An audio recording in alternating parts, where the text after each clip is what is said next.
А кой всъщност е професор Румен Цонев?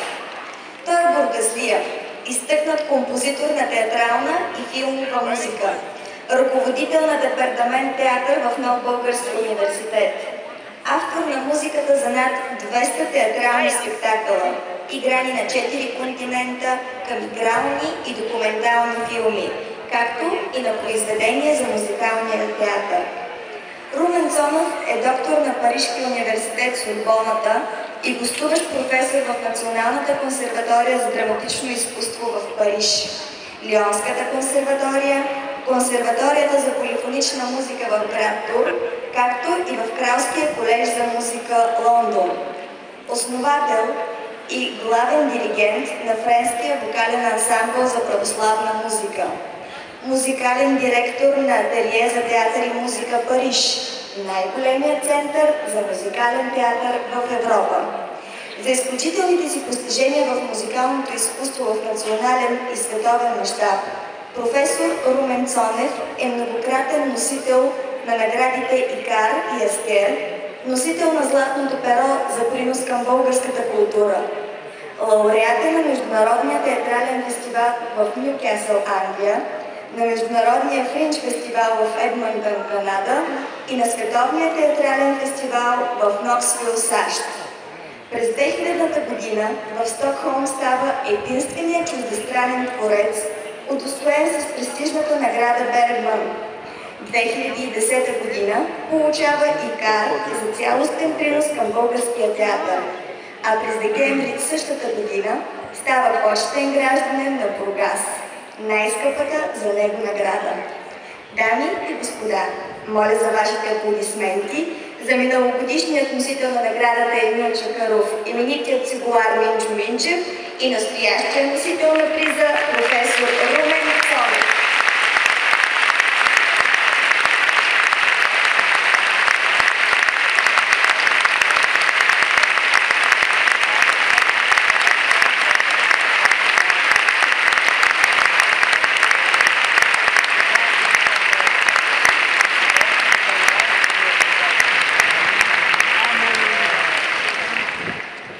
Сега искам да честита на Румен наградата и да му пожелая много успешен и да бъде много щастлив и да рада много с своя талант и с това, което прави.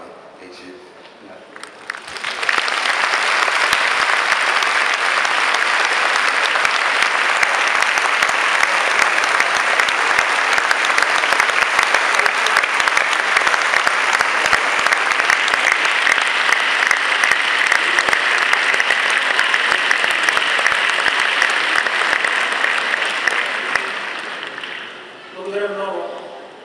За мен е удоволствие да получа тази награда от знаменития български цигулар професор Минчо Минчев.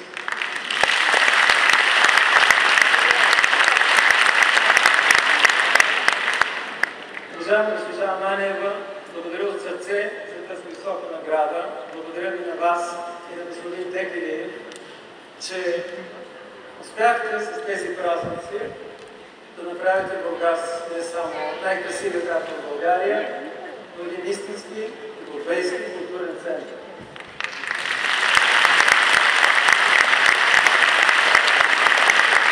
Винаги, където ме отвеждал моята работа по света, в сърцето си винаги съм се запазил едно свидно място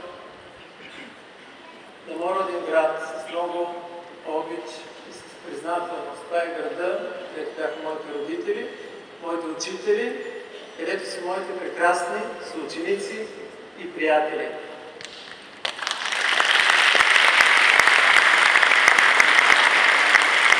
Благодарение на тях аз стоя сега тук пред вас.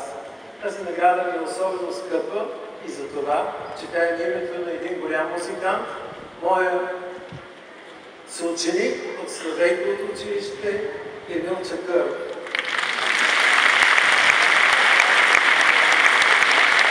Пожелавам наистина на този фестивал един дълъг и плодотворен път.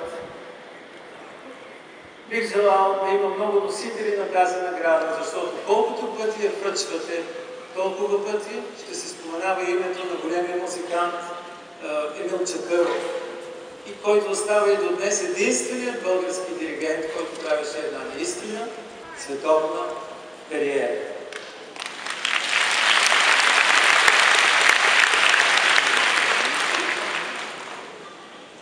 Негови близки са ми казвали, че последните му думи са били "искам музика". Надявам се благосклонно да ни гледа сега отгоре. Искам да му кажа: спете спокойно, маестро.